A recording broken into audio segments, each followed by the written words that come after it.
heureux de vous retrouver à cette autre édition de l'interview de la semaine. L'an 2003 nous rappelle une année assez dure. Cette année-là s'écroulait sur un stade de football un grand homme, un grand footballeur, un grand lion indomptable, Marc-Vivian Foé. Il décédera donc quelques instants plus tard de suite de ce qu'on appelle aujourd'hui la mort subite du sportif. Pour en parler cet après-midi sur le plateau de Diaf TV, un médecin qui en a fait son dada, son combat tous les jours. Armand Gekam, puisqu'il s'agit de lui, est bien l'invité de Diaf TV cet après-midi, Dr Armand Gekam. Bonjour et merci d'avoir accepté l'invitation. Bonjour, c'est vraiment un plaisir pour moi de me retrouver ici dans vos studios. J'entends parler de cette télévision depuis plusieurs années, Diaf TV, Diaspora Afrique Télévision, et je suis vraiment heureux de me retrouver ici dans vos studios. Ben, merci pour ces éloges. Nous également, nous sommes heureux d'avoir un expert sur des questions de plus en plus présentes dans la vie des Camerounais, parce que vous êtes forcément informé de ce que les statistiques sont aujourd'hui très affolants sur les décès de sportifs pendant un effort, ce qu'on appelle généralement les décès subis de sportifs. Mais avant d'entrer dans le vif du sujet, n'est-ce pas, j'aimerais quand même que pour nos téléspectateurs qui vous suivent, qu'on comprenne qui est donc le docteur Armand Gekam. Alors, docteur Armand Gekam, est-ce qu'on pourrait en savoir un peu plus sur l'homme? Vous êtes un ancien élève de quelle école au Cameroun? De quel lycée? De quelle université? Oui. Non, mais c'est vrai que j'ai commencé mes études au Cameroun. Et principalement, vraiment les études primaires à Belabo. Une ville qui m'est très très chère parce que je suis arrivé là-bas, j'avais à peine 5 ans. À l'est du Cameroun. À l'est du Cameroun. Belabo, c'est une ville qui se trouve à l'est du Cameroun. Ceux qui ont l'habitude de prendre le train, qui avaient l'habitude de prendre le train pour aller au nord, il fait cette escale-là à Belabo, la gare de Belabo. Enfin, bref, c'est très marquant. Oui. Et puis, j'ai continué les études secondaires donc à Berthois, au lycée classique de Berthois. Un grand lycée, hein? Un lycée vraiment très formateur. Beyrouth. Ouais. Avec les anciens Beyrouth, ils doivent...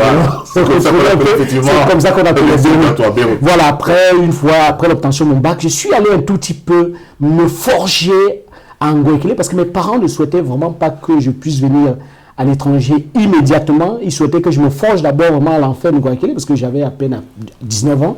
Et j'ai fait une année à Ngoïkélé, à l'université de Yaoundé, dans le département des sciences et de la nature et puis de la terre. J'ai fait une année là-bas et puis je me suis envolé à Nancy, à la faculté de médecine de Nancy, où j'ai fait tout mon cursus universitaire pour devenir docteur en médecine.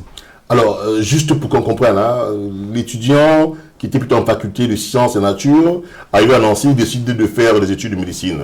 Quand est-ce que c'est décidé ce choix? Non, mais chez moi, ça a été décidé très très tôt, parce que dès l'âge de 5 ans déjà, moi, je voulais sauver le monde. Je voulais sauver le monde. Et je pensais que pour sauver ce monde-là, il fallait sauver ceux qui souffrent. Et souvent, à la maison, arrivaient des personnes qui étaient un peu souffrantes, qui étaient malades. Et ils venaient parfois voir mon papa, qui s'y connaissait un tout petit peu, et qui leur dispensait des soins. Parce que mon papa, en fait, avait géré une pharmacie, et il était préparateur en pharmacie. Et donc, il avait des connaissances dans ce domaine-là, et c'est comme ça que, au fur et à mesure, il leur dispensait des soins. Et moi, je pensais que sauver le monde, c'était sauver ces gens-là qui venaient à la maison parce qu'ils étaient en souffrance. Et donc, est né chez moi, dès l'âge de 5 ans, la vocation, vraiment la vocation d'être médecin. Et c'est toujours ce métier que j'ai voulu faire. D'ailleurs, aujourd'hui, où j'ai 54 ans, je me pose la question, mais si je n'avais pas fait médecine, qu'est-ce que j'aurais fait d'autre? Parce que je me plais vraiment dans ce domaine-là, et c'est vraiment une véritable vocation. J'espère que les jeunes qui vous suivent comprennent que la vocation, c'est quelque chose. Ben oui, il ne faut pas embrasser des métiers juste parce qu'on a envie d'assouvir quelques besoins élémentaires, notamment la famille, la faim. Parce qu'après, on sait ce que ça donne généralement sur le terrain de la réalité. Je ne vais pas ici indexer quelques corps de métier que ce soit, mais la vocation, vous avez tout le temps répété ce mot. C'est très important de saisir la pertinence de ce mot. C'est très important, très important. Pourquoi? Parce que pour être un très bon médecin, il ne faut pas être très intelligent. Il ne faut pas être très intelligent. Il faut certes avoir une intelligence quand même suffisante pour pouvoir suivre un parcours de médecine qui est quand même assez long. C'est parfois minimum 6 ans d'études. Moi, j'en ai fait 12. Donc, c'est un parcours assez long. Donc, il faut avoir quand même minimum pour pouvoir suivre ce parcours-là. Mais on ne demande pas d'être très, très intelligent, mais on demande d'être humain. Alors, lorsqu'on vient dans un circuit de médecine, pour devenir médecin peut-être pour avoir une certaine honorabilité dans la société, on déchante très rapidement parce qu'on se rend compte qu'on n'est pas à sa place. Et c'est comme ça que je connais des médecins qui sont très très malheureux parce qu'ils ne sont pas à leur place. Moi par contre, je suis à ma place parce que j'ai toujours voulu l'être. Et c'est un métier que j'avais compris dès le bas âge qu'il fallait vraiment l'exercer avec beaucoup de manie, il fallait donner beaucoup de soi. Et lorsqu'on donne beaucoup de soi, moi je pense qu'on reçoit aussi beaucoup des autres. Et c'est là où on trouve tout son bonheur. Juste pour les jeunes téléspectateurs aussi qui vous suivent, comment se déroule dans votre cas la préparation de cet examen qui est quand même généralement un examen très très sélectif pour votre entrée en école de médecine une fois arrivé en France?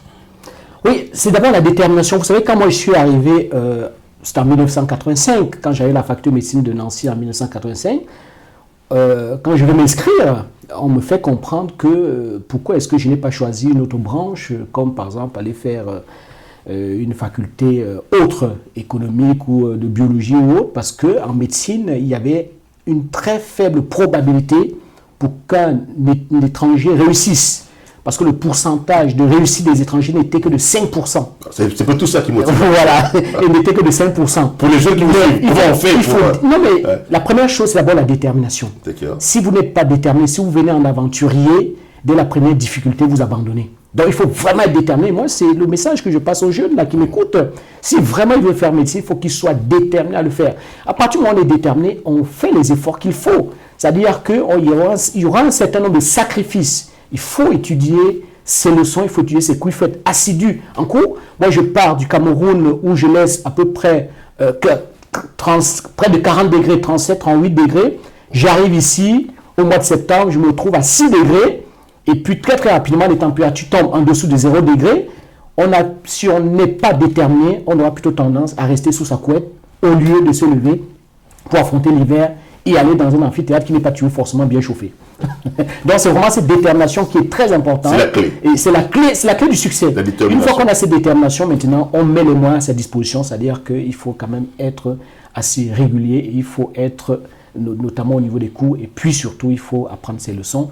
Et lorsqu'on a fait tout ceci, on affronte les examens sans trop de difficultés.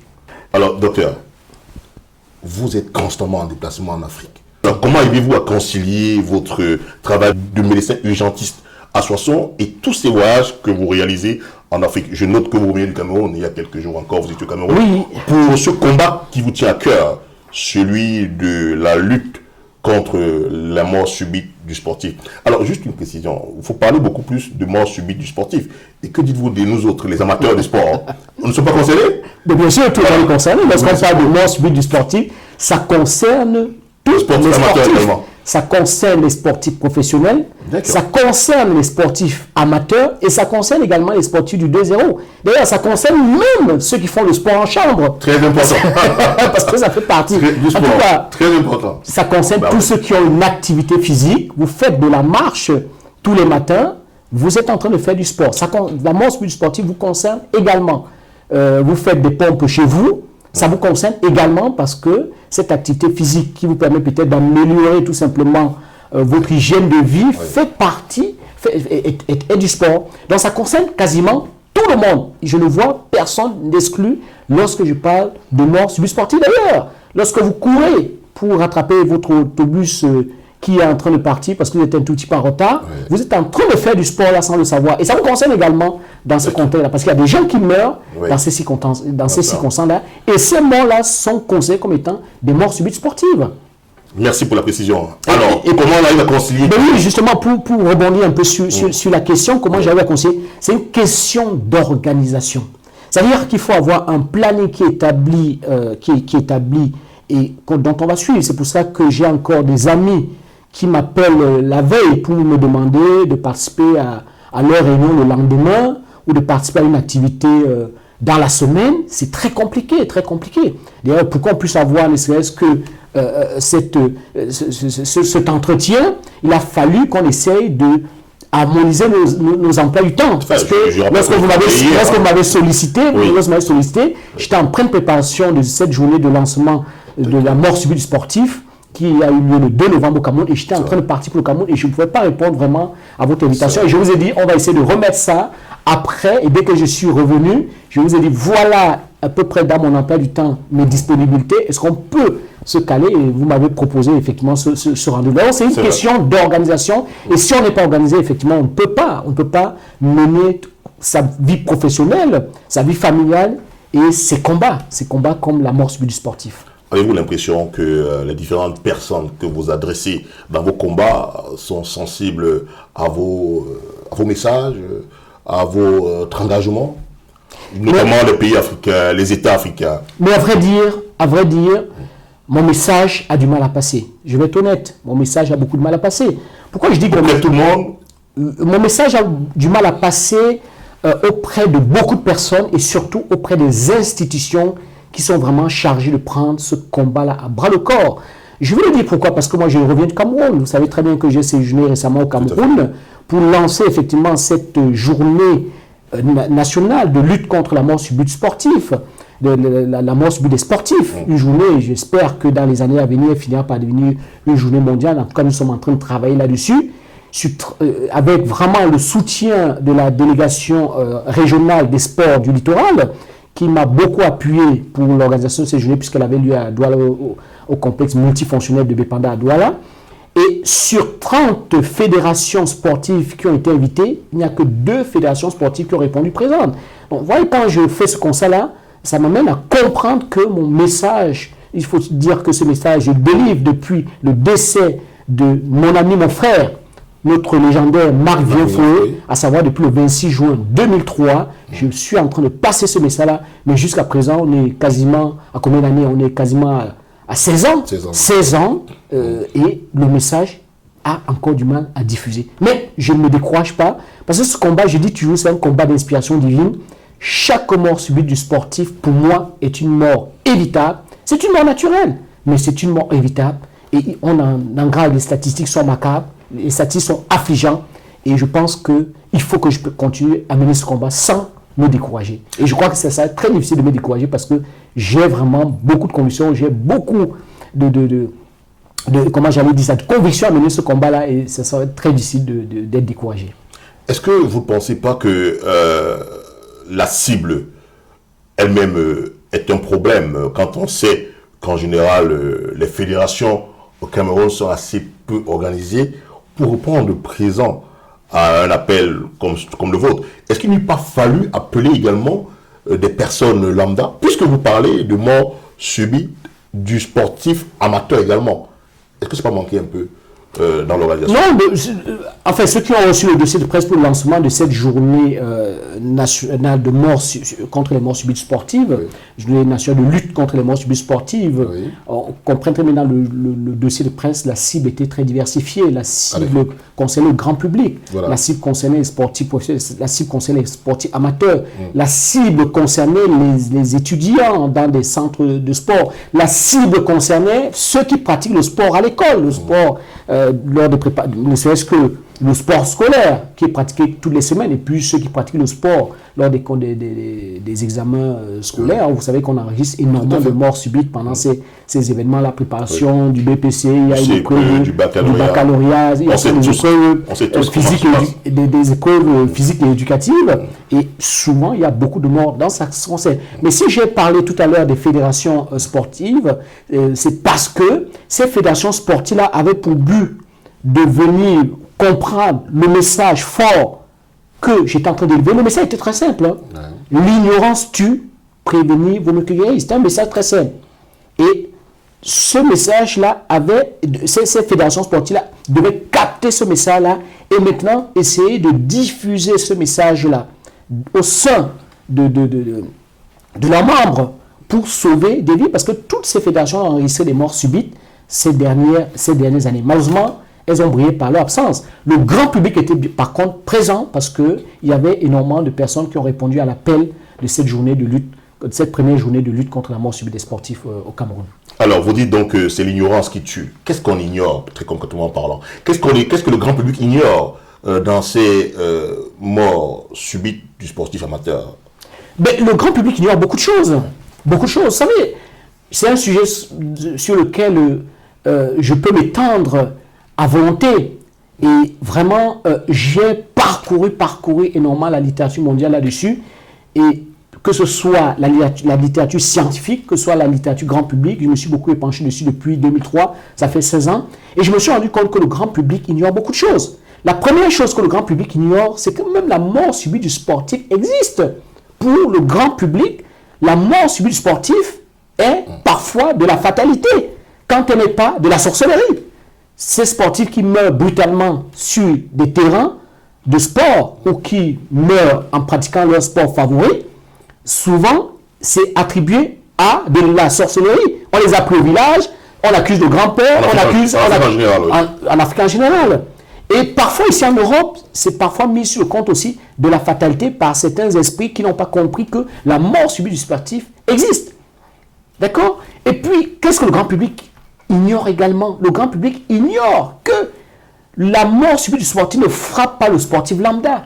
La mort subie du sportif va survenir chez un sportif qui était prédisposé à être frappé d'une mort subite sportive.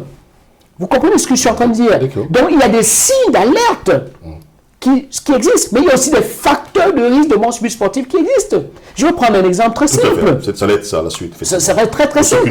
Ben oui, ça va être très simple. Lors de ma dernière garde, je reçois un monsieur qui était en train tout simplement de faire du tennis de table. Il faisait son tennis de table et il ressent brutalement une sensation de palpitation importante dans sa poitrine, qui lui provoque une douleur thoracique.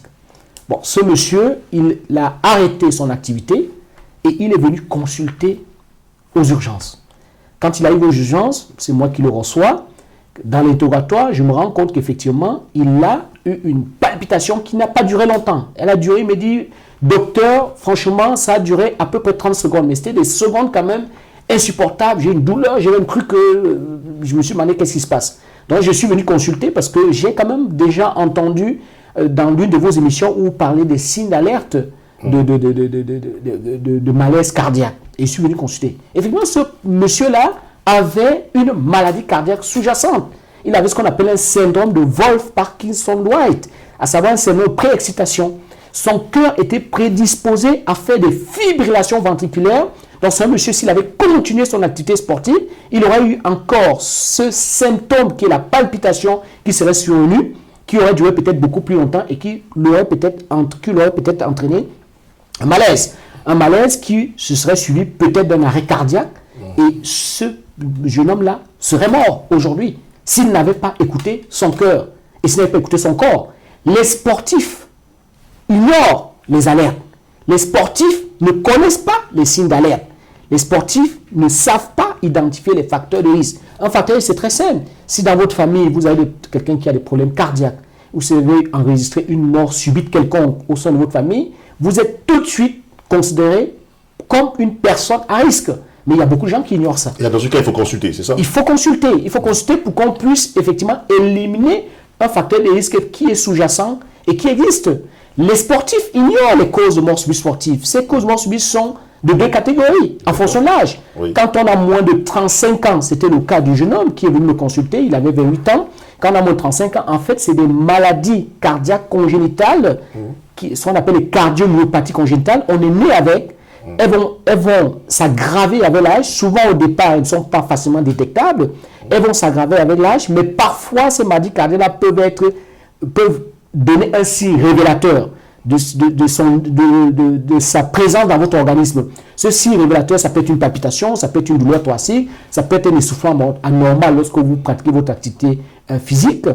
Et c'est pour ça que c'est important déjà de savoir si dans la famille on a ce genre de maladie ou si on a eu quelqu'un qui était victime d'un problème cardiaque brutal comme ça. Il faut consulter pour qu'on puisse dépister, détecter ces maladies cardiaques congénitales sous-jacentes avant qu'elles ne se déclarent. Parce que très souvent, quand elles se déclarent sous leur forme péjorative, à savoir par l'aspect d'un arrêt cardiaque, qui est une mort subite sportive, si on ne fait rien. D'accord, ça c'est pour les facteurs de risque. Vous parlez également des alertes. Ça c'est pour les facteurs de risque. Des alertes. Et parmi les alertes, qu'est-ce qu'on peut noter comme alerte? Alors, les sportifs ignorent les alertes. C'est quoi les signes d'alerte d'une mort subite sportive? Comment le cas de ces personnes qui sont en train de faire un footing en groupe, ou alors des cyclistes qui sont en train de faire un petit tour de vélo. Moi, je prends le 2-0. Par exemple. Parce que le 2-0, c'est très parleur. Effectivement. On a beaucoup de personnes qui pratiquent souvent le sport. De temps en temps, on va se réunir au club de compétition. Puisqu'on a des auditeurs partout, le 2-0, c'est un moment de sport où on se retrouve soit le week-end, soit le mercredi, une fois de temps en temps, pour venir transpirer. C'est une façon de qualifier ce moment de sport au Cameroun. C'est un moment de fraternité, c'est un moment de communion. On se retrouve entre amis, ça fait peut-être longtemps qu'on ne s'est pas vu, ou bien on se donne rendez-vous une fois par semaine pour se retrouver un tout petit peu sur un stade où on va pratiquer une activité. Voilà, on joue un tout petit peu, peut-être 2 minutes, 3 minutes. On ne cherche pas forcément la performance. Non. L'essentiel, c'est de s'amuser. On a beaucoup de personnes qui vont pratiquer le 2-0 sans avoir pratiqué une visite médicale préalable d'aptitude à la pratique de ce sport. Le 2-0, très souvent, c'est des vétérans qui le pratiquent. Ce sont des personnes qui ont déjà dépassé les 35 ans, qui ont parfois arrêté l'activité sportive et puis qui la reprennent beaucoup plus tard à l'occasion d'un événement. Il y a beaucoup de vétérans qui le font, qui ont plus de 35 ans. Et là, les causes sont différentes. C'est souvent plutôt des maladies cardiaques acquises, les cardiopathies ischémiques, à savoir que le cœur, avec l'âge, s'est encrassé. Il y a énormément de dépôts de cholestérol, d'athérome au niveau des artères du cœur qui s'appellent les coronaires, et ça encrasse les artères. Et lorsqu'on fait son sport, on demande à ces artères-là de travailler parce qu'il y a une augmentation importante du travail du cœur, notamment du débit cardiaque. Il faut que le sang circule suffisamment pour essayer de compenser cette activité du cœur, et ces coronaires-là sont bouchés, ça donne la crise cardiaque. Voilà encore une autre façon par laquelle les sportifs meurent. Mais ces personnes qui font le 2-0, moi je dis toujours, il faut qu'elles fassent très attention. Si elles n'ont pas passé une visite médicale préalable pour détecter ces maladies sous-jacentes acquises ou congénitales, il faudrait qu'elles sachent écouter leur cœur et elles écoutent leur corps. Parce que les signes d'alerte ne sont pas nombreux. Ils sont au nombre de 4 ou 5, pas plus. Le premier signe d'alerte, c'est vraiment la palpitation. J'en ai parlé tout à l'heure. La palpitation. Vous faites vos sports, vous sentez votre cœur qui tape vite. Mais lorsqu'on fait le sport, la fréquence cardiaque, ça dit que le cœur bat vite, mais c'est de façon harmonieuse. On ne le ressent même pas. Mais si vous sentez votre cœur qui bat comme si c'était un marteau qui tapait dans votre cœur, dans la poitrine, il faut faire très très attention. C'est une palpitation, ça s'appelle palpitation, et il faut consulter. Parce que cette palpitation-là est annonciatrice d'un trouble du rythme paroxystique qu'il faut dépister très rapidement parce qu'il y a une maladie cardiaque sous-jacente. C'est le premier signe d'alerte. Le deuxième, une douleur thoracique. Vous faites votre sport et vous sentez une douleur dans la poitrine. C'est aussi important de pouvoir arrêter cette activité-là et consulter. Le troisième, c'est un essoufflement. Vous avez l'habitude de faire, c'est logique qu'on s'essouffle. Mais lorsque vous avez un essoufflement anormal et inhabituel, jusqu'à vous couper le souffle, vous avez du mal à récupérer, vous avez du mal à parler, brutalement comme ça, c'est pas normal. Cet essoufflement anormal et inhabituel, pour un effort qui n'est pas très important, est un autre signe d'alerte. Et puis le malaise. Les gens qui font des malaises sans connaître la cause de ce malaise lorsqu'ils font un sport, vous êtes en train de courir par exemple et subitement vous ne sentez pas bien, vous avez la tête qui tourne, bien vous avez senti que ça ne va pas du tout, ça s'appelle un malaise. Il faut consulter parce que le malaise est un signe d'alerte. Parce que si vous ne faites pas attention et que vous reprenez cette activité physique-là, ce malaise-là peut se transformer en malaise avec perte de connaissance. Et l'erreur souvent de ces sportifs amateurs, c'est qu'à la suite d'un tel malaise, c'est qu'ils ne fassent rien, c'est ça? La grosse erreur, c'est qu'à la suite de ce malaise, souvent, beaucoup reprennent. Je ne vais pas citer le nom. Oui. On a un Camerounais très connu qui est décédé récemment. Il joue avec ses copains. Il a fait un premier malaise. Il a arrêté, il allait sur le banc de touche, il s'est assis, il a récupéré, il est revenu sur le terrain. Ça s'est passé il y a quelques années. Ici, ceux qui m'écoutent savent de qui je parle. Mais je préfère garder son nom, paix à son âme. Oui. Et que lorsqu'il a repris son activité physique, il a fait cette fois-ci un malaise, suivi d'une perte de connaissance, et c'était un arrêt cardiaque. Et d'ailleurs, les témoins présents autour de lui, il y en avait 30 sportifs autour de lui, n'ont même pas su qu'il était en arrêt cardiaque, qu'il avait fait un arrêt cardiaque du sportif, à savoir une mort subite sportive, et qu'il fallait pratiquer rapidement les gestes qui sauvent, qui sont très simples, c'est le massage cardiaque. Mais encore faut-il savoir reconnaître l'arrêt cardiaque. Là encore, l'ignorance tue. Parce que même quand ce sportif-là n'a pas fait sa visite médicale préalable, il n'a pas écouté son cœur.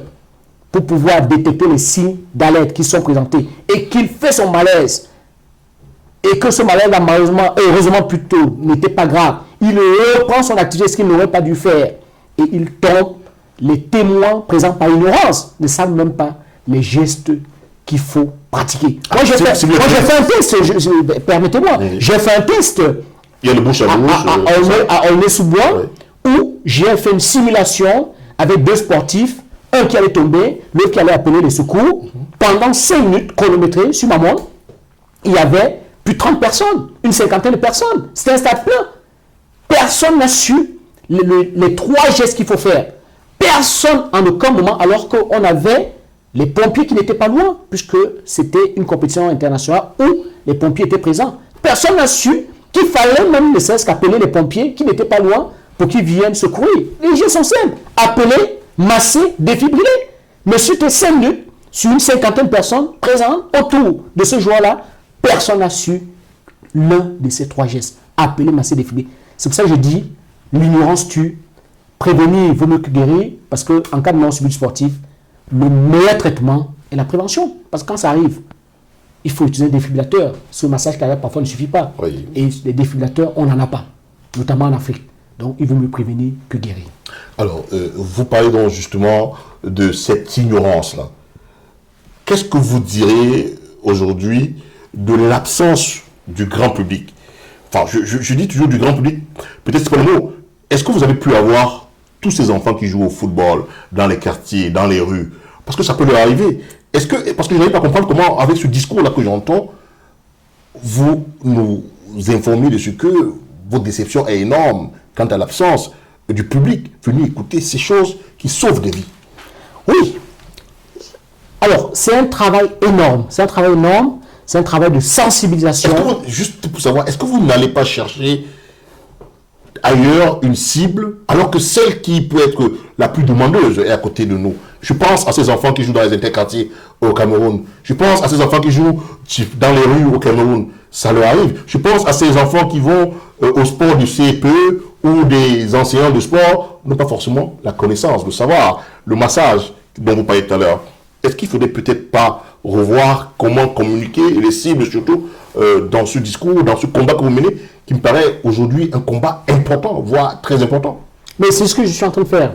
Parce que si vous voyez, pour le lancement de cette première journée de lutte contre la mort subite sportive, je me suis appuyé sur une association qui s'appelle Kamer Munafoot.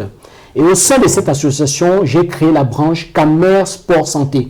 Alors, cette branche Kamer Sport Santé a pour but, effectivement, de sensibiliser, de faire vraiment un travail de terrain. Puisqu'on a rapidement compris que les fédérations sportives n'étaient pas intéressées à ce problème, parce que de toute façon, elles ne cherchent que la performance, et que si un joueur tombe, c'est pas ça leur problème, on passe à un autre. De toute façon, sur une liste de 11, il y en a 150 qui attendent pour rejoindre la liste de 11. Donc ce n'est pas ça, en tout cas c'est mon constat, c'est peut-être choquant, mais c'est le constat que moi j'ai fait, ce n'est pas ça leur dada, ce n'est pas ça leur problème. Elles recherchent la performance, elles cherchent des médailles, elles cherchent des titres, et que tout ce qui concerne la santé de leurs sportifs, nous sommes en train de travailler avec cette association Kamer Sport Santé. D'ailleurs, j'invite d'autres associations qui m'écoutent. Moi, je suis là, le docteur Emmanuel Cap. Je suis à leur disposition pour travailler avec elles. Parce que ce message de sensibilisation pour édifier le grand public sur ces signes d'alerte qui vont permettre de sauver énormément la vie de nos frères, de nos soeurs, de nos enfants, il faut les diffuser un peu partout. Dans cette association Kamer Munafoot, à travers la branche Kamer Sport Santé que j'ai montée dans cette association, va travailler dans les écoles avec des jeunes. Parce que ces gestes-là, on peut les apprendre dès l'âge de 8 ans, 9 ans. Et on pense que cette jeunesse-là, qui est édifiée dès le bas âge, quasiment sortant du berceau, va pouvoir maintenant ramener ces informations-là dans le cercle familial, les diffuser au sein de la famille, et puis plus tard, les diffuser à leurs enfants. Et c'est comme ça qu'on aura un monde qui va changer de mentalité, et où la prévention va prendre vraiment le pas sur le curatif, parce que je sais qu'il y a beaucoup jusqu'à présent qui préfèrent valoriser la médecine curative parce qu'elle rapporte beaucoup plus. Mais dans cette médecine curative qui rapporte beaucoup plus, nous n'avons pas les moyens, et c'est comme ça que nous perdons énormément de personnes au quotidien. Et c'est d'ailleurs pour ça que dans beaucoup de pays d'Afrique, je déplore le cas du Cameroun, notre espérance de vie est faible. Elle n'est que de 54, 55 ans, alors qu'ici, on frôle une espérance de vie de 90 ans. Donc, il y a tout un travail à faire. D'ailleurs, c'est un travail que je continue, que je mène d'ailleurs tous les ans, parce que je suis promoteur d'un festival de cinéma éducatif au Cameroun qui s'appelle le festival Coman. Et dans ce festival de cinéma éducatif, j'ai créé des activités annexes, à savoir une sensibilisation dans les établissements scolaires. Et lors de cette sensibilisation dans les établissements scolaires, j'édifie cette jeunesse-là justement à la reconnaissance de l'arrêt cardiaque, à la pratique des gestes qui sauvent, à la reconnaissance des signes d'alerte de mort subite sportive, et même pas, parce que j'ai un autre cheval de bataille qui est la lutte contre les AVC en Afrique et notamment au Cameroun. Donc, je les édifie à ce niveau-là pour connaître les gestes qu'il faut connaître, les signes qu'il faut connaître, les informations qu'il faut avoir pour éviter. D'ailleurs, j'ai de ce fait rédigé sur chacun de ces combats-là les 10 commandements. Les 10 commandements sportifs existent pour lutter contre la mort subite sportive. Les 10 commandements existent aussi pour lutter contre les AVC. Mais il faut encore prendre ces 10 commandements-là au niveau de ces structures. Voilà, nous allons donc afficher le livre pour nos auditeurs et téléspectateurs qui nous suivent, afin qu'ils puissent en prendre connaissance, parce qu'il faut bien que les gens s'approprient ces connaissances-là qui nous manquent tous, qui nous manquent tous tant. Alors, docteur Armand Guemkam, je voudrais quand même savoir aujourd'hui, comment est-ce qu'on arrive à financer une activité aussi intense comme la vôtre? Est-ce que vous recevez un soutien des États d'Afrique dans ce combat que vous menez contre la mort subite du sportif amateur ou contre les AVC?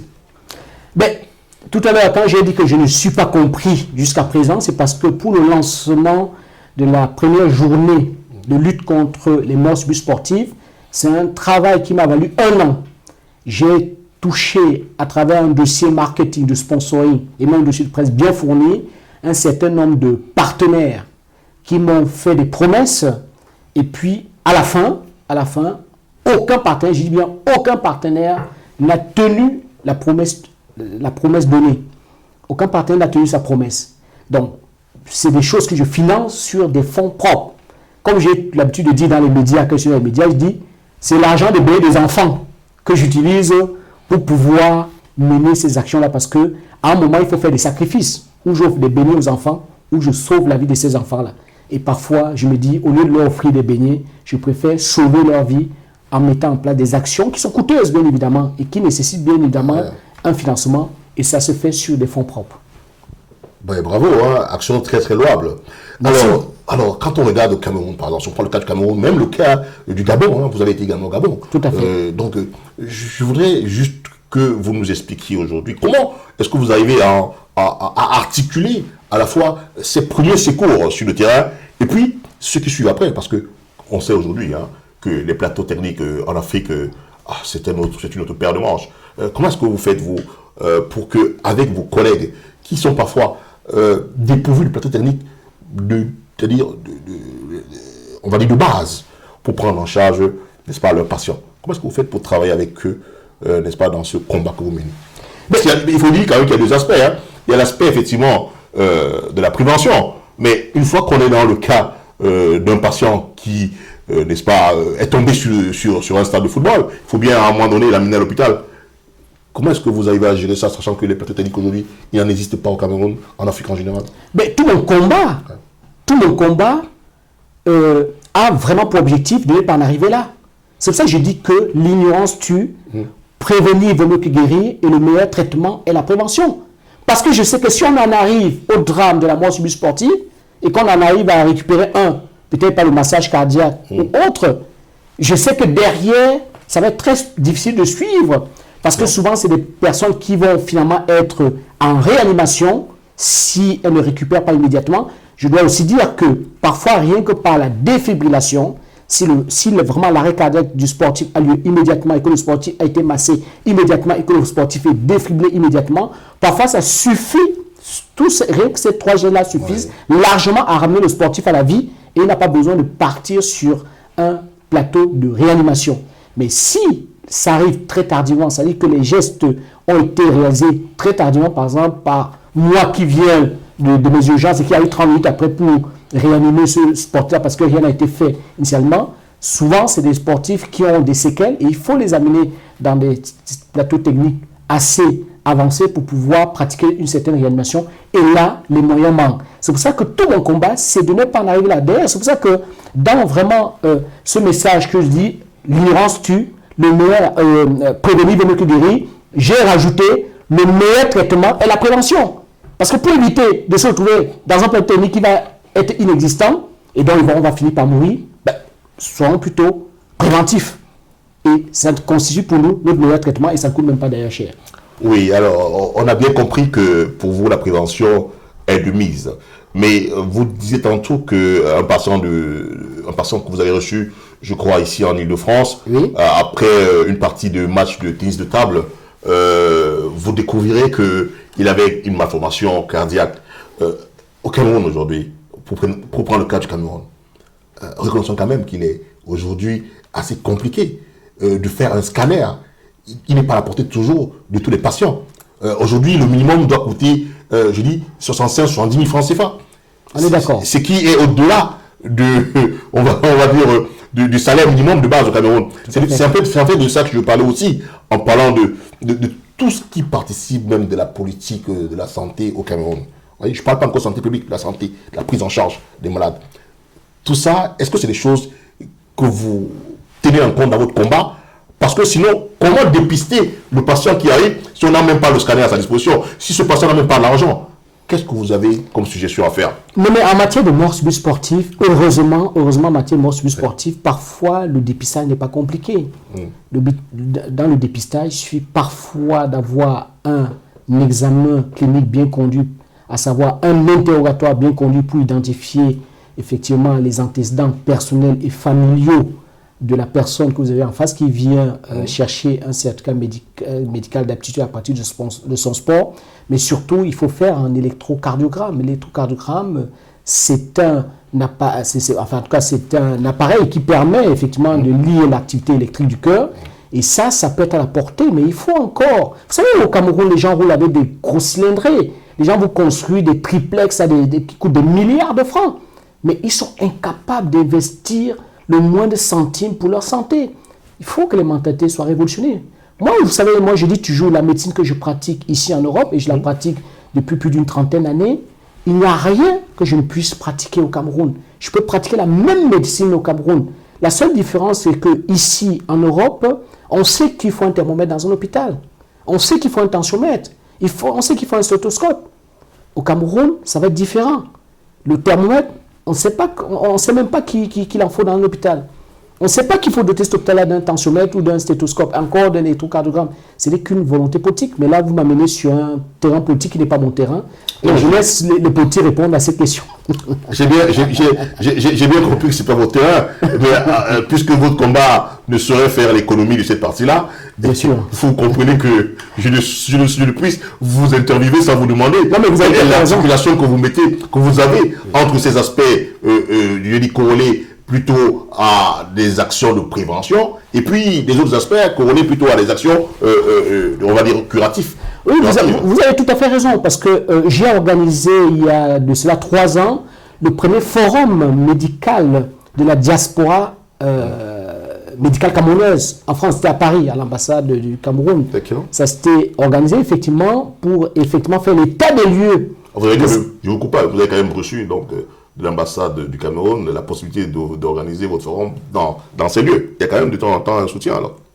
Mais pour ceux qui m'écoutent et ceux qui savent comment ça se termine, 48 avant ce forum, on m'a mis à l'écart. On m'a mis à l'écart. Vous savez pourquoi?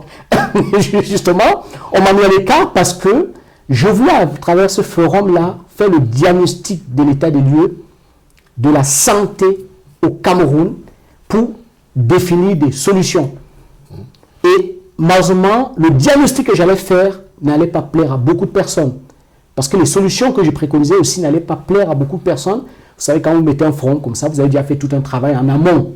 Et le forum va être là pour échanger, partager, mais les conclusions du forum ne vont pas être très très différentes du travail que vous avez déjà fait en amont. Donc, vous savez déjà un tout petit peu les conclusions que ce forum-là va amener. Et pour m'empêcher d'aboutir à ces conclusions-là, on m'a tout simplement mis à l'écart. Donc, je travaille aussi là-dessus, mais c'est très pénible, c'est très compliqué. C'est pour ça que j'ai dit, le politique, ce n'est pas mon domaine.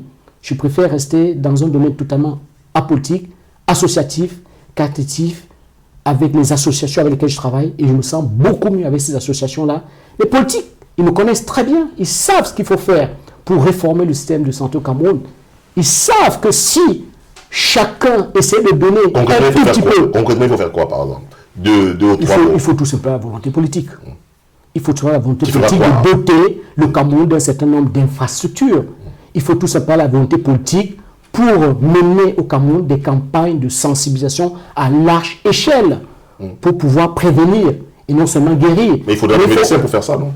Il faut des médecins. Mais il faut créer des conditions pour que les médecins puissent pratiquer leur profession dans de bonnes conditions. Vous savez combien de médecins il y a, ne serait-ce qu'ici en France, on est à près de 3000 à 3500 médecins en France. Près de 7000 médecins camerounais dans la diaspora. Au Cameroun, je crois qu'il n'y en a même pas 5000. Il y a quasiment le double de médecins camerounais qui exercent dans la diaspora que des médecins camerounais qui exercent au Cameroun. Qu'est-ce qui peut expliquer ça selon vous alors? Mais tout simplement parce que en place, il y a des politiques qui ne permettent pas à ces médecins-là de s'épanouir. Donc il y a un exode massif des médecins camerounais du Cameroun.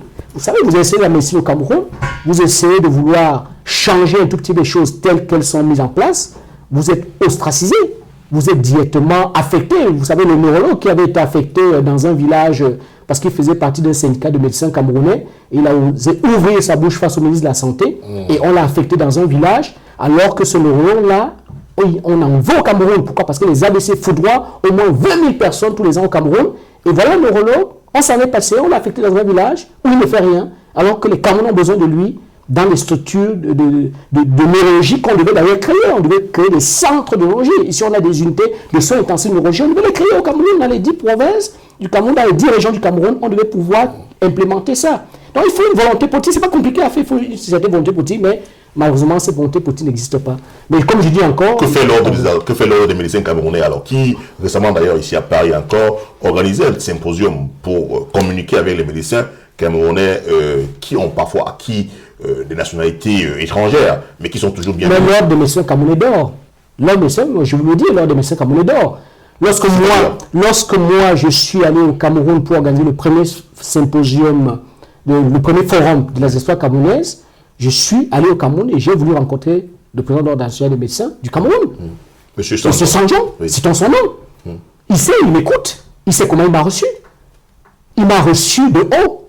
Il n'a même pas voulu. J'ai voulu le rencontrer. Est-ce que vous êtes membre de cet ordre? Mais c'est important.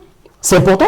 Ce forum-là devait travailler aussi sur ça pour que les médecins puissent avoir, la monnaie puisse avoir la possibilité de pouvoir s'inscrire à l'ordre des médecins sans tracasserie administrative. Parce qu'il y a tracasserie administrative? Parce que ce que j'ai compris. Pour s'inscrire à l'ordre des médecins, actuellement, c'est très compliqué. Très compliqué. Il y a des gens qui ont payé leur cotisation et 7 ans, ils n'ont toujours pas leur carte. Ah, ils j'entends, parce que j'ai couvert le symposium des médecins, de l'ordre des médecins camerounais de France. Il y a quelques temps, le discours qu'on a entendu de M. Sanjon est totalement différent. C'était un discours d'appel. Mais c'est un discours politique. C'est un discours d'appel. Mais c'est un discours politique. Des médecins comme vous, afin de rejoindre l'ordre. Mais je vous dis alors que c'est un discours politique dans lequel nous vous écoutons. Dans lequel on ne vend que de l'illusion. Maintenant, qu'est-ce qui a été fait depuis 2 ans ou 3 ans? Combien de médecins ont été inscrits et sous quelles conditions? Alors, docteur Amangenka, si aujourd'hui vous êtes appelé à aller travailler avec vos collègues au Cameroun pour définitivement vous mettre au service de votre pays, qu'est-ce qui ferait problème? Parce que j'ai compris qu'il y a un problème, c'est pour ça que je pose la question. Bien sûr qu'il y a un problème. Qu'est-ce qu'il y a un problème pour vous? Il faut déjà qu'on crée l'environnement pour que des médecins de la diaspora comme nous puissent s'inscrire à l'ordre des médecins sans aucune tracasserie. Nous sommes médecins camerounais. Nous voulons apporter nos contributions pour vraiment l'émergence de ce pays, notamment le domaine sanitaire. Mais il faut qu'on laisse. Je précise quand même que si, vous ne l'avez pas dit, hein, mais si pour vous l'un des blocages serait la nationalité acquise, je précise qu'ici que M. Sanjon, d'ailleurs que j'ai interviewé il y a quelque temps, a clairement dit là-dessus qu'il n'y avait aucun souci pour les médecins camerounais ayant acquis une nationalité étrangère. Il leur suffisait simplement de présenter un acte de naissance ou un document officiel qui montre qu'ils sont camerounais. Oui, mais après ils vont vous demander une radiation à l'ordre des médecins français. Alors, Alors, je ne sais pas. Je vous laisse mettre des questions, mais ce que j'avais compris. Ce que j'avais compris, Oui. c'est que... Après, on va vous demander une radiation à l'ordre des médecins français à votre ordre d'origine. Bah oui. Alors, je dois dire que il vous écoute. Il écoute. Parce que ce que j'avais compris semblait être différent de ça. Ah oui. Parce que si vous... Mais parce qu'il y a un double discours. Il y a le discours. Il y a le discours qu'on donne en public. Il y a des actes qu'on pose sur la table. C'est ça qui pose problème. Pourquoi est-ce qu'on m'a exclu du forum que j'avais organisé à l'ambassade avec M. Samuel Bondo Ayeno, qui nous avait donné cette autorisation d'organiser ce forum-là à l'ambassade, avec le chef de l'ambassade. Samuel Bondo qui aujourd'hui le directeur du cabinet civil. Pourquoi il m'écoute? Il va peut-être écouter cette émission. Puisque quand j'ai été exclu de ce forum, je l'ai appelé pour lui dire... Mais vous, le rédacteur du forum. Oui, il m'a demandé, mais pourquoi est-ce qu'on vous exclut? J'ai dit, posez la question au président de l'Ordre national des médecins du Cameroun. Parce que c'est lui qui est derrière cette initiative-là. Pourquoi? Parce que j'avais démasqué ce double discours qui est utilisé. Un discours qui est utilisé pour embobiner les médecins, et puis derrière, les actes qui sont posés sont contraires à ce discours-là. Et moi, je l'avais démasqué. D'accord. Alors, revenons donc sur votre combat. Il me serait impossible de ne pas vous demander. Vous avez voulu me faire entrer dans le terrain politique, c'est un terrain que je n'affectionne pas. Mais c'est important pour les téléspectateurs de connaître ces réalités des choses. Pourquoi les choses n'avancent pas chez nous? Parce qu'il y a des personnes qui sont là, qui ont reçu un mandat pour faire évoluer la société, pour faire évoluer notre pays, pour faire évoluer le peuple, mais qui utilisent un double discours de tromperie. Et moi, je voulais le dénoncer. Parce que je n'apprécie pas qu'après avoir monté tout un forum comme je l'ai fait, on me met à l'écart pour le transformer en exutoire personnel. Et c'est ce qui s'est passé. Juste pour mon information, le forum doit se tenir quand? Parce que nous avons couvert il y a quelques temps... Vous avez couvert le deuxième forum. Le deuxième forum, moi, je parle du premier. Du premier. Oui, bien sûr, vous avez vu que le deuxième forum, je n'y étais pas. Justement, j'allais vous dire, vous avez pas... C'est mon initiative.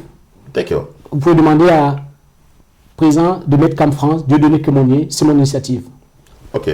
Ben, clarification à apporter, et puis donc les personnes concernées sont autorisées à apporter, n'est-ce pas, ce qu'on peut appeler un droit de réponse. Bien sûr, apporter un droit de réponse. D'accord. Alors. Et je peux apporter, j'ai toutes les preuves de ce que je dis. Oui. Alors, comme je disais tantôt, on va donc revenir à votre combat, ce combat très louable. C'est d'ailleurs pour ça que je suis venu à cette émission. Bien sûr. Mais vous comprenez qu'on ne pouvait pas ne pas vous demander... J'avais aussi un message à passer à ce niveau-là. Voilà, surtout que vous êtes médecin et que lorsqu'on a couvert comme moi le symposium, n'est-ce pas, des médecins camerounais de France, il m'était possible de ne pas vous demander quels sont vos rapports avec l'ordre des médecins. Mais vous avez couvert la deuxième édition, pas la première. Tout à fait, c'est vrai. D'accord. Mais, alors... Docteur Ngekam, il y a, comme vous avez dit tout à l'heure, il y a des facteurs de risque pour ces personnes-là qui sont sujettes à une mort subite du sportif amateur et même du sportif professionnel. Dans ces facteurs à risque, il y a forcément aussi une implication de ce qu'on peut appeler une mauvaise gestion des politiques de santé publique. Je parle de santé publique et pas de la prise en charge des maladies, n'est-ce pas? Et si vous, aujourd'hui, en tant que médecin, n'est-ce pas, étiez appelé à faire quelques suggestions sur la santé publique au Cameroun, que feriez-vous comme suggestion? Mais les suggestions sont très simples. Oui. Vous savez, vous avez la santé préventive, mais vous avez la santé curative. En tout cas, la médecine préventive et la médecine curative. Moi, je crois que en dehors de tous les plateaux techniques dont on devrait se doter, parce que bien évidemment, il faut identifier les principales pathologies qui nous minent. Et vous savez très bien que pendant longtemps, on savait qu'on était miné par les maladies infectieuses, tropicales, et ce qu'on appelait les grandes endémies. Et maintenant, nous sommes beaucoup plus minés par ces maladies chroniques non transmissibles. Les hypertensions artérielles, les diabètes, qui font le lit des AVC, qui nous foutront au quotidien. Il faut identifier effectivement ces nouvelles maladies-là qui terrassent les Camerounais et essayer de créer des pôles d'excellence pour pouvoir prendre en charge les Camerounais dans chaque région du Cameroun.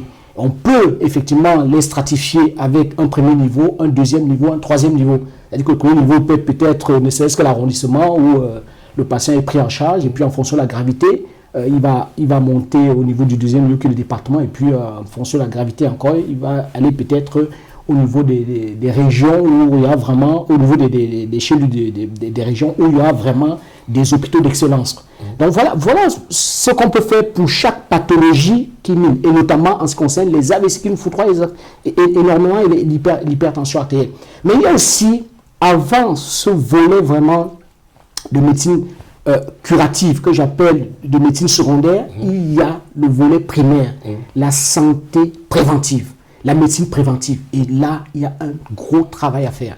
Il y a tout un travail à faire. Il faut vraiment qu'on mette en place une politique de sensibilisation qui touche les écoles et qui touche le grand public.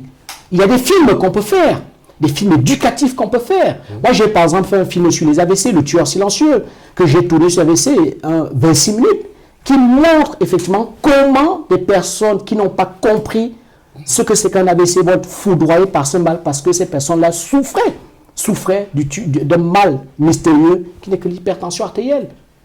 Alors on va accuser tel d'avoir empoisonné tel autre, on va accuser tel d'avoir tué tel autre, mais en fait, c'est des personnes qui souffrent d'une hypertension artérielle qui vont finir par succomber d'un AVC. Je ne vais pas tout dévoiler le film ici. Il y a tout un travail de prévention à faire à tous les niveaux, et il faut utiliser tous les outils de communication pour arriver à cette sensibilisation-là et cette prévention-là. Aujourd'hui, qu'est-ce qui est fait? Rien n'est fait. Rien n'est fait. Quand vous regardez votre télévision, qu'est-ce que vous voyez? Vous voyez aucun message de prévention qui est passé par le ministère de la Santé, par exemple, pour édifier les uns et les autres sur un certain nombre de problèmes de santé publique qui minent les Camerounais, qui tuent les Camerounais. Donc moi, je crois qu'il y a un travail à faire là-dessus, en dehors de doter le Cameroun de plateaux techniques, des hôpitaux, de grandes envergure. Vous savez, beaucoup de Camerounais ne meurent pas parce qu'ils ont des maladies qui ne pouvaient pas se soigner au Cameroun. Hein. Ils meurent tout simplement parce qu'ils n'ont pas accès à un centre de santé qui puisse prendre en charge cette maladie-là. Je prends le cas de l'hypertension artérielle. Vous avez votre hypertension artérielle, vous ne pouvez même pas... On ne peut pas vous la diagnostiquer juste par une prise tensionnelle. Mais vous allez finir par mourir foudroyé par un à-coup hypertensif d'un AVC, alors que si on vous avait pris la tension quelques jours auparavant, on devrait constater que votre tension est très haute et on vous donne un petit médicament qui va faire baisser votre tension, on vous donne un petit conseil de santé, comme manger moins salé, et tout va et vous vivez très très longtemps. Vous êtes foudroyé à 40 ans, à 45 ans, à 50 ans maximum. C'est ça qui a comme travail à faire vraiment au Cameroun. Un travail vraiment de terrain sain, qui ne nécessite pas beaucoup de moyens, mais qui exige de la volonté politique, mais pas des doubles langages comme on entend tous les jours. Aussi, je voulais juste préciser que, effectivement, tout à l'heure, si vous avez bien développé un ensemble d'aspects préventifs pour la prise en charge des malades, j'entendais beaucoup plus par santé publique toutes ces politiques qui organisent, n'est-ce pas, la santé au Cameroun au sens de la nutrition, au sens même de toutes ces importations de produits parfois périmés ailleurs qui vont meubler, n'est-ce pas, le matériel parfois de nos hôpitaux. Mais tout ça, c'est la prévention. Oui. Tout ça rentre dans la prévention. Dans la prévention, il y a l'hygiène de vie. Quelle hygiène de vie devons-nous adopter? Voilà. Quelle alimentation devons-nous consommer? Il faut des campagnes de sensibilisation. Je ne peux pas rentrer dans les détails point par point parce qu'on finira cette émission. Non, justement, juste des grandes lignes, effectivement. Oui. Est-ce que vous pensez aujourd'hui, par exemple, quand je parle de santé publique, effectivement, c'est tout ça. Est-ce que vous pensez aujourd'hui, par exemple, qu'il y a besoin de revoir ne serait-ce que nos importations de produits alimentaires? Bien sûr. Parce que ces importations peuvent avoir des conséquences néfastes lorsque pas contrôlées dans la santé des Camerounais. Hein? Est-ce qu'il y a des politiques qui sont à préconiser pour que ce genre, enfin, je veux dire, c'est pour que ces importations-là soient contrôlées et que les risques de contagion, ici par exemple en France, on a bien vu ce que ça a donné avec la vache folle, on avait arrêté les importations, ça partit des santé publiques. Au Cameroun, qu'est-ce qu'il y a? Qu'est-ce qui fait qu'on filtre? Bien sûr. Je prends le cas de l'hypertension artérielle. Vous savez qu'aujourd'hui au Cameroun, on a à peu près 37%, voire 40% de la population camerounaise qui est frappée de ce mal mystérieux, ce tueur silencieux, l'hypertension artérielle. Il se passe que nous avons une alimentation qui est surtout une alimentation industrielle, qui est importée et qui est excessivement salée. Si on met en place une politique de prévention dans laquelle on sensibilise les Camerounais sur vraiment les dangers de l'hypertension artérielle et notamment les dangers de l'excès de consommation du sel, chaque Camerounais va commencer à déjà faire le choix de ce qu'il va manger, parce que c'est souvent ce que nous mangeons qui nous tue. Il va faire le choix de ce qu'il va manger, et tout de suite, on combat déjà ce problème d'importation de matières qui arrivent et qui sont déversées dans nos marchés, et comme ça, les gens consomment, et ça les tue. Mais bien sûr, après maintenant, chaque fois qu'on a identifié qu'il y a un aliment, par exemple, qui a provoqué un préjudice sur la santé du Camerounais, il faut tout de suite arrêter, faire une enquête et arrêter l'importation de cet aliment-là au Cameroun ou la vente tout simplement de cet aliment au Cameroun. Mais qu'est-ce qui se passe? C'est que lorsqu'on identifie, il y a tellement des enjeux qui sont là que parfois ce sont ceux qui nous gouvernent même qui sont en sous-main propriétaires de ces importations et qui touchent d'énormes droits, peut-être douaniers ou je ne sais pas quoi, de ces importations et encouragent plutôt ces importations-là. Donc c'est pour ça que je disais, il faut une volonté politique pour réformer tout ça et vraiment axer sur la prévention. Mais je ne peux pas rentrer dans les détails point par point parce que ça ne sert à rien. Effectivement, des grandes lignes comme ça, parce qu'il y a des gens qui nous suivent, ils savent qu'aujourd'hui on va recevoir un expert. Pourquoi ne pas rendre l'enseignement des gestes qui sont obligatoires dans les établissements scolaires? Par exemple. Pourquoi? Il faut une volonté politique tout simplement. Et on apprendrait ça dans les établissements scolaires. Tout à fait. Ça s'appelle l'éducation pour la santé. Mais ce n'est pas fait.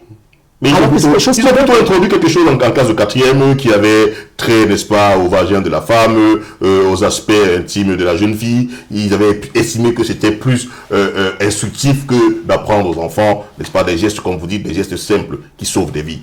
C'est peut-être instructif, mais est-ce que ça sauve des vies? Ah non, justement, c'est ce que je vous disais. Non. Ça sauve pas des vies. Plutôt que des gestes simples. Je pense qu'il faut faire des choix. Et les choix qui sont faits sont de mauvais choix qui sont faits. Et pourtant, ces personnes-là connaissent les bons choix à faire. Parce que je discute avec elles. Elles connaissent les bons choix à faire. Mais elles préfèrent faire des mauvais choix parce qu'elles ont un intérêt à faire ces mauvais choix-là. Mais ce n'est pas les choix pour le peuple.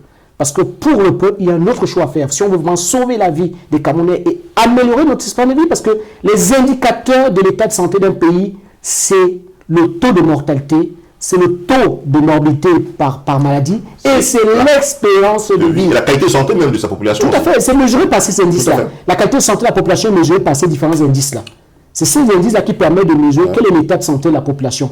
Et c'est catastrophique. Les valeurs sont vraiment au rouge. 54 ans, on meurt à 54 ans. Au Cameroun, on dépasse rarement 55 ans. C'est d'ailleurs pour ça qu'à peu près 60% de la population camerounaise a moins de 30 ans. Parce que dès qu'ils traversent 30 ans, ils meurent tous. Il n'y a que très peu de nantis qui arrivent à franchir les 60 ans. Parce qu'ils sont nantis, ils bénéficient des évacuations sanitaires, parce qu'ils ont cette possibilité de pouvoir bénéficier de ces évacuations. Et encore, là aussi, il y a toute une réforme à faire. Mais on ne doit plus faire des évacuations sanitaires comme on le fait. On n'a plus à évacuer des Camerounais. Nous sommes là pour les soigner. Pourquoi les évacuer? Vous voyez que c'est un sujet très intéressant, mais je ne voulais pas vous amener ce sujet de politique. Parce que comment on dit évacuation pour évacuation des Camerounais? Oui, on a voyé que le Cameroun. Quand je les reçois ici, ils sont évacués, je les reçois ici. Et j'ai dit, mais qu'est-ce que vous venez faire ici? Il dit, mais je viens me soigner. J'ai dit, mais vous ne préférez pas que je vous soigne au Cameroun? Vous voyez ce que ça vous coûte? Vous ne préférez pas que je soigne au Cameroun? Et très souvent, ils sont face à des Camerounais. Oui, bien sûr, on les évacue pour que nous les prenions en charge ici. Et il bégaye. Assez déplorable quand même. Il bégaye. Il dit, oui docteur, vous avez raison, mais bon, vous savez, le pays, il n'y a rien. Je dis, mais il n'y a rien. Qui devait faire ce qu'il y ait quelque chose? C'est vous. C'est vous qui avez le pouvoir de faire ce qu'il y ait quelque chose. Pourquoi vous ne le faites pas? Pourquoi vous ne l'avez pas fait? Il bégaye. Il bégaye. C'est dommage. Vous voyez que vous abordez là une question qui peut nous prendre des heures. Mais bon, on va rester sur le sujet, n'est-ce pas? Mais je ne saurais vous laisser repartir sans vous demander de nous commenter votre absence qui a été mal prise par des compatriotes, notamment à Helsinki. Vous devriez assister des Camerounais. Je reviens dessus parce que tout à l'heure vous avez fait allusion au cas de votre activité qui n'est pas assez favorisée au Cameroun du fait de l'ordre des médecins du Cameroun. Maintenant, je dis, il y a quelque temps, le président de la Fédération camerounaise karaté vous a contacté, ou alors vous a sollicité, ou du moins cette fédération vous a sollicité par ses lieutenants en France, afin que vous les accompagniez dans un déplacement qu'il faisait à Helsinki. Un déplacement que vous n'avez pas accepté. Est-ce que c'était encore le fait de l'ordre des médecins camerounais? Non, pas du tout. C'est un problème de disponibilité. Vous avez posé une question. Vous avez dit que j'ai mes activités professionnelles et puis j'ai des activités annexes. Et c'est vrai que lorsqu'on me sollicite, et vraiment, là, vous me posez une très belle question, c'est pour moi l'occasion que me permettait, que m'offrait de pouvoir passer ce message. De clarifier ce point qui avait été un point mal apprécié. C'est un point que je clarifie, c'est un message aussi que je vais passer à tous ceux qui me sollicitent. Je refuse beaucoup de sollicitations, parfois qui sont mal prises, parce que parfois les gens pensent aussi qu'il suffit de décrocher le téléphone du docteur Armand et puis lui dire de venir. Je suis disponible, je suis très souvent disponible. Et de venir accompagner parce que ça rentre dans les actions, les combats qu'il mène pour que le docteur Armand dise oui, non. Il faut aussi que je sois disponible. Il faut que je sois disponible. Et en ce qui concerne effectivement cette fédération-là, Camerounaise qui est ici, lorsqu'elle m'a contacté, je n'étais pas du tout disponible. Parce qu'elle s'est prise un peu tard. Si elle s'est prise longtemps à l'avance, peut-être que j'aurais pu dégager un moment dans mon agenda pour pouvoir les assister. Mais partir, ce n'est pas partir un jour. Quand je vais donner un séminaire, quand je vais donner une conférence quelque part, souvent c'est un jour. Je viens, au Cameroun, je suis allé lancer la journée. Au Cameroun, je n'ai fait que 5 jours. Je suis arrivé le mercredi, j'ai mené un marathon médiatique pour essayer vraiment de communiquer sur cette journée-là dans les médias. Je l'ai fait samedi, le dimanche, le lendemain de cette journée-là, à savoir le 3, je prenais mon vol pour rentrer en France, reprendre mes activités.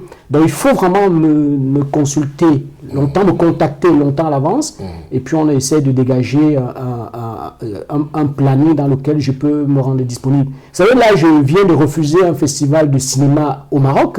Ils m'ont contacté là il y a 15 jours en me disant, écoutez, on aimerait que du 24 au 28, tu viennes avec nous faire une conférence un peu sur le cinéma éducatif au Cameroun, votre expérience du cinéma éducatif, puisque le festival que je tiens au Cameroun, il y a sa 6e édition. Mais ils m'ont contacté très tard, ils m'ont contacté à 15 jours. Je lui ai dit non, je ne peux pas. Il faut me contacter minimum un mois à l'avance. Donc j'ai refusé. Donc je suis un peu désolé pour ces Camerounais qui ont été peut-être déçus de mon refus, mais il faudrait que prochainement qu'ils se prennent un tout petit peu à l'avance pour que je puisse être disponible. Mais écoutez, docteur, on est presque à 55 minutes déjà de l'émission. Déjà, ça passe très vite. On n'a pas dit grand-chose, hein. Moi j'en prends beaucoup de amis. Vous voyez que je serai obligé de me réinviter parce que... Bien sûr, surtout que je vois que vous avez plusieurs casquettes. Oui. Et je veux dire, celle de cinéaste également, visiblement. Bien sûr. Vous accompagnez plusieurs cinéastes, je suppose que vous êtes même producteur. La 6e édition du Festival Commande, pour ceux qui m'écoutent, ça aura lieu du 6 au 8 février, c'est à Tchang. Du 6 au 8 février 2020 à Tchang. En plus, il faudrait y être. En plus, il y a ça chez vous. C'est le cinéma éducatif. Et pendant ce festival-là, il y a donc, ça dure 3 jours, pendant ce festival, il y a donc une sensibilisation des établissements scolaires où on apprend effectivement les signes d'alerte de la mort subite sportive, les gestes qui sauvent. En cas de mort subite, on apprend aussi l'hygiène de vie à connaître pour éviter un AVC. Et puis, il y a une journée, notamment la journée de samedi matin, qui est consacrée à une visite touristique de nos chefferies, de notre riche patrimoine culturel. Franchement, il faut venir. Moi, je m'éclate et je me fais vraiment que du bonheur chaque année au mois de février. Début février, c'est très souvent la première semaine de février au Cameroun. Début février 2020. C'est encore pour ceux qui veulent venir, il faut qu'ils sachent que c'est la semaine qui précède le 11 février. Donc, on a ciblé un tout petit peu la semaine de la jeunesse et on l'a fait la semaine qui précède le 11 février parce que le Tchang, c'est une ville universitaire. Elle a à peu près 30 000 étudiants.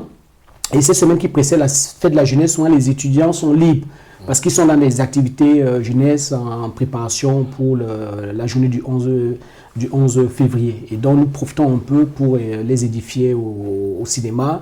Et on peut effectivement profiter de leur disponibilité, de leur présence. Et les établissements aussi sont libres. C'est pour ça qu'on peut faire la sensibilisation dans beaucoup d'établissements. Mais franchement, il est assez, fascinant de discuter avec vous. Vous savez pourquoi? Parce que vous êtes toujours en train de finir par le Cameroun. Bien sûr. Vous êtes dans votre combat. C'est un pays que j'aime beaucoup. Si certains sont surpris de me voir un peu, me déchaîner un tout petit peu et vraiment lancer ce cri de détresse pour qu'on puisse changer les choses, c'est parce que j'aime beaucoup le Cameroun. Vous savez, je suis arrivé dans ce pays, j'avais à peine 19 ans, 1985, j'avais à peine 19 ans, et vraiment vraiment, vraiment, j'ai toujours gardé des racines au Cameroun. Et je ne peux pas faire 6 mois sans aller au Cameroun. D'ailleurs, j'y vais tous les 3 mois. Je ne peux pas faire 6 mois. J'ai beaucoup implanté des actions là-bas. C'est d'ailleurs pour ça que j'ai voulu que le Cameroun ait l'honneur de lancer au monde la première journée de lutte contre les morts subies sportives. C'est dommage que je l'ai fait avec uniquement l'initiative d'une association, parce que malheureusement, les pouvoirs publics qui devaient me soutenir dans cette initiative-là n'ont pas encore compris qu'il faut absolument qu'ils me soutiennent et qu'on puisse la lancer en grande pompe. En grande pompe. La deuxième édition aura lieu à Yaoundé. J'espère que vraiment tous ceux qui m'écoutent vont comprendre que c'est important pour notre pays. Pour l'émergence de notre pays, c'est très important. On ne peut pas continuer à dormir comme ça. Chacun se contente de son petit quotidien et ne pense pas au développement général, à l'intérêt général. Moi, j'ai tout le souci de l'intérêt général. Pour ça, moi, je suis bien en Europe. Je n'ai rien à me reprocher. Mais je pense que je peux donner un tout petit peu de moi, de ce que Dieu m'a donné, pour pouvoir améliorer le quotidien des uns et des autres. Et je pense que si beaucoup faisaient la même chose, nous serons tous heureux. Malheureusement, nous sommes beaucoup malheureux. Et c'est dommage. Ben, merci, docteur Armand Gekam. Ce sera le mot de la fin. Merci d'avoir accepté notre invitation. Nous vous souhaitons bien de belles choses dans vos différents combats. Et merci d'avoir été là. Mais il n'y a pas que ça, il y a les AVC. Mais je pense qu'il faudra que je revienne pour qu'on en reparle. Tout à fait. Parce qu'on ne peut pas en parler, parce que beaucoup de gens confondent déjà mort subite et AVC.